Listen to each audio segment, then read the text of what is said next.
Saya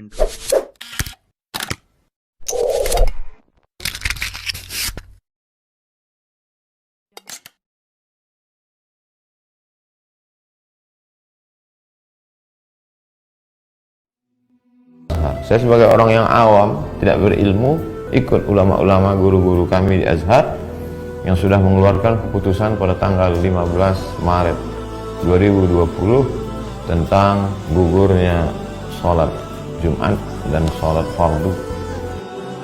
Himbauan dari pemerintah untuk kita tidak mendatangi atau mengadakan acara-acara yang berkerumunan manusia yang banyak,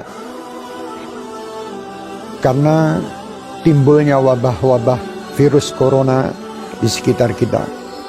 Kita wajib untuk mentaati apa yang disampaikan oleh pemerintah.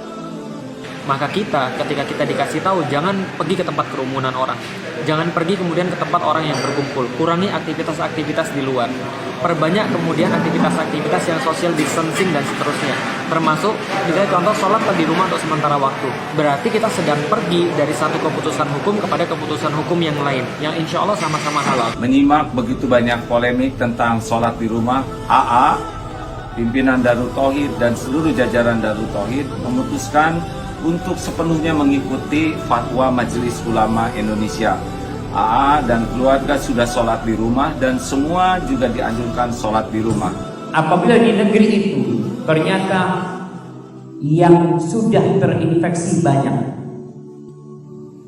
dan yang belum ketahuan juga masih banyak, maka kalau dikatakan menghindari, main nanti ya kota Surabaya mengumumkan namanya sekolahan tutup. Nggak ada sholat berjamaah di masjid, sholat di rumah kalian. Nah, di situ kita taati. Yang ingin saya sampaikan pada kesempatan kali ini, amanah dari Imam Besar Sayyidil Walid Al-Habib Muhammad Rizik bin Hussein bin Syihab. Beliau menyerukan kepada seluruh ta'lim dan tabligh akbar FPI di seluruh daerah yang terpapar wabah corona atau yang terindikasi terpapar wabah corona, beliau menyerukan agar seluruhnya dihentikan atau diliburkan terlebih dahulu sampai keadaan kembali kondusif. Agama Islam mendahulukan kemanusiaan atas keberagamaan. Karena itu tidak heran fatwa ulama-ulama menyatakan bahwa tidak wajib untuk melaksanakan sholat Jumat demi menjaga keselamatan jiwa manusia. Sesuai dengan petunjuk medis, petunjuk para pemerintah, mari kita ikuti. Jika kita tidak boleh berkumpul di sebuah tempat, mari kita ikuti, karena kalau sudah medis yang mengatakan dibarengi dengan pemerintah, insya Allah untuk kemaslahatan kita.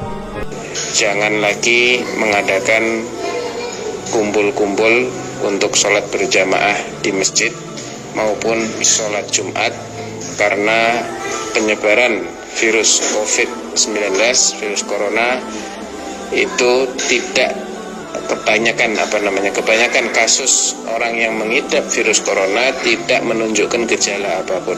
85% tidak menunjukkan gejala apapun. Dan kondisi sudah dia nyatakan sebagai pandemi global, dan itu adalah penyebaran penyakit yang paling dahsyat. Hafizahullah, misalnya dilarang mengadakan acara-acara keramaian, ya sudah kita taat. Ya kalau ternyata masjid tidak boleh datangi karena terbukti terjadi banyak virus corona, ya sudah, tidak usah datang. Mengurangi mobilitas, social distancing, hindari kerumunan massa, hindari keramaian, cukup berada di rumah kecuali ada darurat yang mendesak. Kata mereka virus corona itu konspirasi Dajjal. Buktinya MUI Majelis Ulama Indonesia mengeluarkan semacam fatwa atau himbauan untuk menutup masjid. Tapi mal-mal, PT-PT, tempat hiburan dan maksiat kenapa tidak ditutup? Kenapa masjid aja? Kata mereka begitu, saudara. Maka saya jawab, dungu. Sejak kapan Majelis Ulama Indonesia MUI mempunyai wewenang untuk menutup PT atau menutup mal-mal atau tempat hiburan? Sejak kapan? Kau suruh yang punya PT, yang punya mal itu menutup mal mereka dan menutup PT-PT mereka. Dalam keadaan darurat, dan semua orang memandangnya darurat, sejalan juga dengan protokol dari pemerintah, maka ibadah sholat itu dapat dilakukan di rumah masing-masing, termasuk untuk sholat Jumat bisa diganti dengan sholat zuhur.